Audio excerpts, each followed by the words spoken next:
Hello guys, good morning. ये सुबह के 4 बज रहे हैं और ये हम लोग निकल गए हैं। थंबनेल से अब तो आप लोग को पता चल गया होगा कि हम लोग कहाँ जा रहे हैं। ये सुबह के 4 बजे और हम लोग जब निकले थे तो बहुत अंधेरा था और अभी धीरे धीरे धीरे धीरे रोशनी आ रही है, लाइट आ रहे हैं, तो आपको मैं व्यू दिखा रही हूँ। तो हम लोग निकले हैं नासिक। नासिक में आप लोग जानते होंगे त्र्यंबकेश्वर महाराज का जो मंदिर है, वहाँ हम लोग जा रहे हैं। उस मंदिर के बारे में हम लोगों ने बहुत ही सुना है, बहुत ही देखा है, बहुत लोग गए हैं तो उनके थ्रू भी हमें पता चला है कि कैसा मंदिर है, क्या है। तो उससे पहले हम लोग थोड़ा एक जगह सुबह से निकले हुए थे, बच्चे भी भूखे थे, तो हम लोग ने सोचा कि चलो थोड़ा सा हल्का फुल्का नाश्ता कर लेते, क्योंकि कोई खा के नहीं गया था। और उस दिन इतनी धूप थी, इतनी धूप थी, इतनी धूप थी कि मैं आपको क्या बताऊं। खैर, जाना तो था ही, तो हम लोगों ने वहाँ एक वेज होटल देखा। वेज होटल के पास हम लोग रुके, थोड़ा नाश्ता वाश्ता किया। कैसा, आप लोग को पता है ना कि मेरे मम्मी पापा भी आए हुए हैं। तो मम्मी पापा, मेरे भाई, मैं, विकास और लल्ला, मतलब विवान। ये देखिए विवान कैसे सामने खड़ा मेरे इंतज़ार कर रहा है कि मम्मी कब आएगी और मुझे कब खाना खिलाएगी। ये एकदम सोया हुआ था रात को, लेकिन अचानक जब हमने जाना था, ये उठ ही नहीं रहा था। तो हम लोगों ने इसको कैसे कैसे ऐसे ही, जैसा रात को कपड़ा पहन के जो सोया था वही पहन के उठाया और निकले हम लोग। और ये यहाँ पे छोटा सा एक मंदिर, पूजा घर था। तो मैंने सोचा कि चलो आपको सुबह सुबह इसके भी दर्शन करा दूँ। हम लोग यहाँ पे थोड़ा सा चाय नाश्ता के लिए वगैरह रुके थे। तो हम लोग ने यहाँ देखा कि हम लोग क्या खा सकते हैं। कैसा, नॉनवेज कोई खा नहीं सकते हम लोग, क्योंकि एक तो मैं नॉनवेज खाती नहीं हूँ। तो हम लोग ने सोचा कि वेज ही खा के चला जाए, बाबा के दर्शन करने जा रहे हैं। तो मेरे पापा ने तो कुछ भी नहीं खाया। उनका कहना था कि सबसे पहले मैं दर्शन करूँगा, उसके बाद ही मैं कुछ खाऊँगा। तो हम लोग ने हल्का फुल्का नाश्ता किया। नाश्ता करने के बाद यहाँ हम लोग पहुँच गए हैं मंदिर। और मंदिर, ये देखो, आप अगर आप लाइन में, अगर आपको पेशेंस है तो आप लाइन में लग के जाओ, वरना आप 200 का टिकट लेकर के आप वीआईपी एंट्री भी आप ले सकते हो, जो मंदिर के ठीक सामने ही है। मतलब आप फल वगैरह लोगे या पूजा की सामग्री लोगे ना, वहीं पे मेन गेट में ही आपको एंट्रेंस है, वहाँ से आप एंट्रेंस पे अब जाओगे। 200 का टिकट आपको लगेगा पर पर्सन। आपको डायरेक्ट मतलब मुश्किल से आधा एक घंटा में आपको दर्शन हो जाएंगे। बट हम लोगों ने कैसा किया ना कि हम लोग को उतना नॉलेज था नहीं, हम लोग को कुछ पता था नहीं। तो हम लोग को लगा कि शायद एंट्री इधर से ही होगा। हम लोग को किसी ने हम लोग को कुछ बताया भी नहीं था। तो हम लोगों ने थोड़ा लंबा रूट ले करके इस साइड से, पीछे वाले मंदिर के ठीक पीछे ही, पीछे से एक रास्ता है जो काफ़ी घूम घूम के जाना रहता है। तो वहाँ हम लोग पहुँचे। हम लोग वहाँ से फिर हम लोग एंट्री करते हैं। एंट्री करने के बाद इतने सारे लोग थे, इतने सारे लोग थे। ये देखो, आप दर्शन कर लो। या इसका, अच्छा आपको पता होगा ना कि त्र्यंबकेश्वर का नाम त्र्यंबकेश्वर ही क्यों पड़ा। वो इसलिए क्योंकि यहाँ 3 देव स्थित हैं। मतलब 3 देव में कैसे, ब्रह्मा, विष्णु, महेश, ये 3 भगवान जी यहाँ पे विराज हैं। इस वजह से यहाँ का नाम त्र्यंबकेश्वर पड़ा है।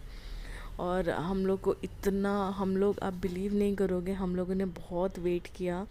मेरा बेटा भी थक गया था। ये अच्छा था वहाँ पे कि लाइन में लगते लगते लगते लगते आपको वहाँ बैठने का भी देता है, आप बैठ के थोड़ा रेस्ट कर लो। हम लोग सुबह 12 बजे नहीं, हाँ 12 बजे हम लोग दर्शन के लिए लाइन में लगे थे, जो हम लोग को 5 बजे शाम में दर्शन हम लोग को मिला। ये अभी भी आप देख लो कितना लंबा लाइन लगा हुआ है, इतना लंबा लाइन। और यहाँ का व्यू देखोगे ना आप, तो आपको ऐसा लगेगा कि एकदम जन्नत नसीब हो गया है। इतना अच्छा, इतना शांत। अच्छा, ये मंदिर का ना, आप पीछे वाला गेट है ये। मैंने बोला ना, एंट्रेंस पे आपको वीआईपी वाला वो अलग लाइन है, और यहाँ से आपको लंबा लाइन में जा कर के 5 घंटे बाद हमें ये मंदिर के दर्शन हुए। अंदर का मैं क्लिप नहीं ले सकती थी क्योंकि फ़ोटो अलाउ नहीं था, वीडियो अलाउ नहीं था। इस वजह से हम लोग अच्छा अभी पितृपक्ष भी चल रहा है, इस वजह से भी बहुत ज़्यादा भीड़ है। तो मैं आपको बोलूँगी कि आप पितृपक्ष के बाद अगर आप दर्शन के लिए जाओ तो बहुत ही अच्छा रहेगा। अगर आप चाहो तो वीआईपी एंट्री भी ले सकते हो, चाहो तो आप अगर आपको थोड़ा और टाइम स्पेंड करना है इस मंदिर में तो आप लॉन्ग रूट से भी आप आकर के आप दर्शन कर सकते हो।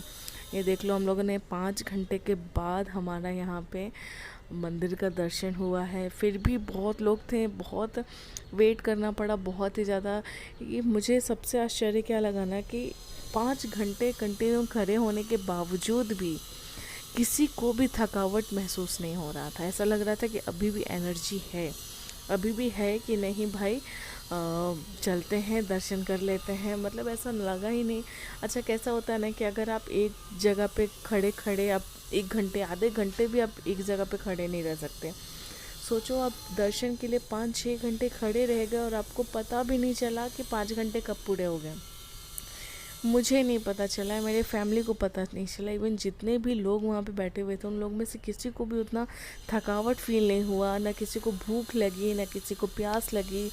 इवन मेरा बेटा विवान, उसने भी तंग नहीं किया, उसमें भी एनर्जी हाई लेवल की थी, उसको भी बहुत मज़ा आया, उसने खूब इन्जॉय किया।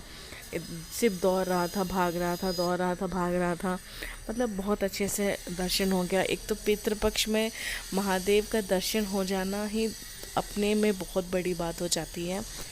तो हम लोग उस समय गए थे तो उसमें बहुत ज़्यादा भीड़ भी थी, बहुत ज़्यादा लोग इस मंदिर के बारे में बता भी रहे थे कि ये मंदिर कब बना। मुझे उतना हिस्ट्री नहीं पता इस मंदिर का, बस मुझे इतना पता है कि जो शिवलिंग है वो शिवलिंग अपने आप धरती से निकला हुआ है, और वो जो उनका जो सिर है ना वो 3 सिर है शिवलिंग में, जिसको ब्रह्मा विष्णु महेश ये 3 सिर है, उनको ये नाम, उनका ही ये नाम है कि यहाँ पे 3 भगवान विराजित थे, इस वजह से यहाँ का नाम त्र्यंबकेश्वर पड़ा है। तो जैसे तैसे हम लोग गए, हम लोग अब इंतज़ार नहीं हो रहा था कि अब जैसा था एलईडी ऐसे लगा हुआ था, टीवी में आप देख सकते तो, लेकिन टीवी में देखना और एक लाइव देखने में बहुत ही ज़्यादा एक डिफरेंस हो जाता है, अंतर हो जाता है कि आप सामने से मंदिर में एंट्री लेकर के अगर आप भगवान के दर्शन करो तो उसका बात ही अलग है। अच्छा मुझे ये चीज़ ना बड़ा ख़राब लगता है, 5-6 घंटा 7 घंटा लोग खड़े रहते हैं एक भगवान की दर्शन कर लिए, लेकिन वहाँ पे जो लोग हैं, जो पुलिसकर्मी हैं, जो पुजारी हैं, 1 सेकंड भी नहीं ठहरने देते हैं, बस सीधे बोला कि प्रणाम करो और निकलो।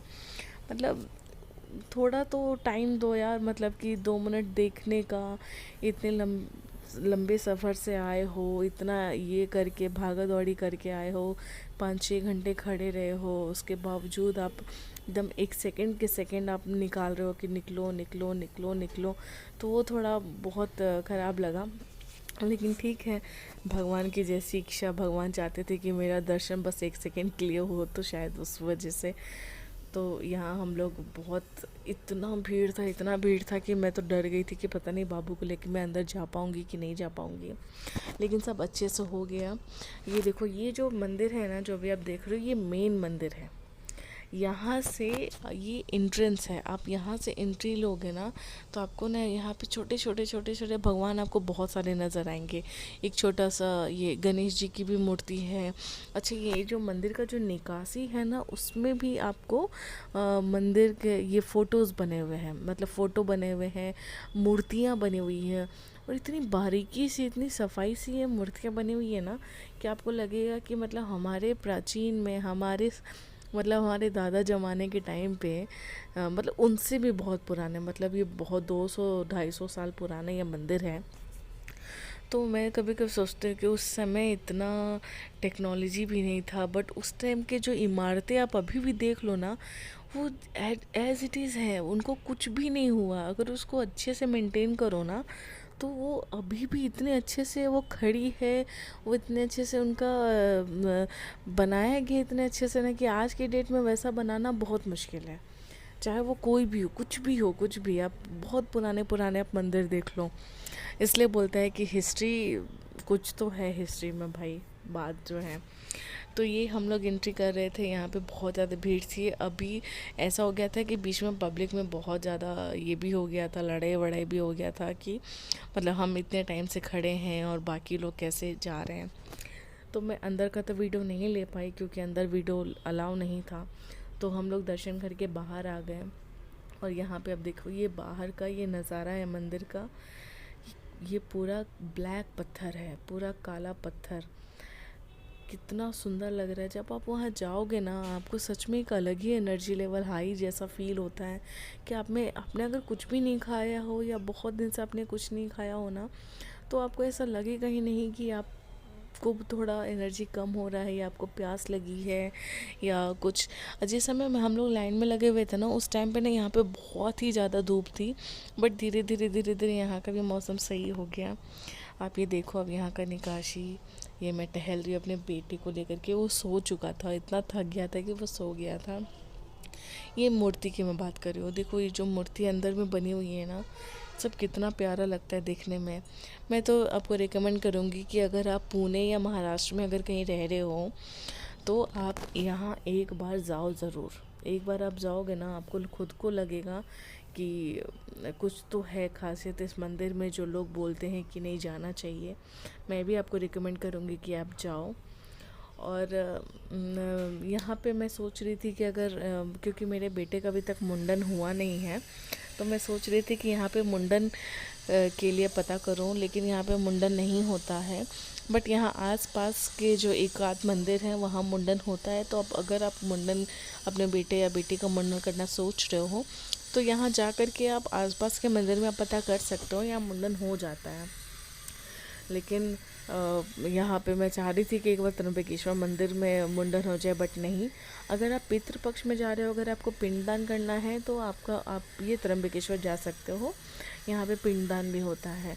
और पितृपक्ष की वजह से जब जैसे ही पहला दिन था पितृपक्ष का, उसी दिन हमारी दर्शन हुई महादेव की। तो बोलते हैं कि पितृपक्ष में महादेव की दर्शन हो जाना ही बहुत अपने आप में बहुत भाग्य की बात होती है, जो मेरी हुई, हमारी फैमिली की हुई। और ये कुछ फ़ोटोज़ मैंने वहाँ के लिए हैं जो आप ये देखो, और जाना ज़रूर एक बार, बाबा के दर्शन करो, इसकी हिस्ट्री जानो। इसको हिस्ट्री ये हमारी संस्कृति है, ये हमारे सब कुछ है। आप देखो, समझो और जाना, और जाकर के कमेंट करना मुझे ज़रूर कि आप गए थे। और हाँ, मैं आपको इस एक चीज़ तो बताना भूल ही गई थी। मेरे जो फ़ोटो देखोगे ना, तो मेरे फ़ोटोज़ में आप देखना कि मेरे दुपट्टे में ना एक बेलपत्र का पत्ता टंगा हुआ है। वो कहाँ से आया, कैसे आया, मुझे कुछ भी पता नहीं है। मैंने जब फ़ोटोज़ देखे तब मुझे पता चला कि बेलपत्र मेरे दुपट्टे में लगा हुआ है। खैर, तब तक आप ये वीडियो देखो, एक बार मंत्र जाप ज़रूर कर लेना। चलिए मिलते हैं फिर नेक्स्ट ब्लॉग में, तब तक के लिए बाय, टेक केयर, अपना ख्याल रखिएगा।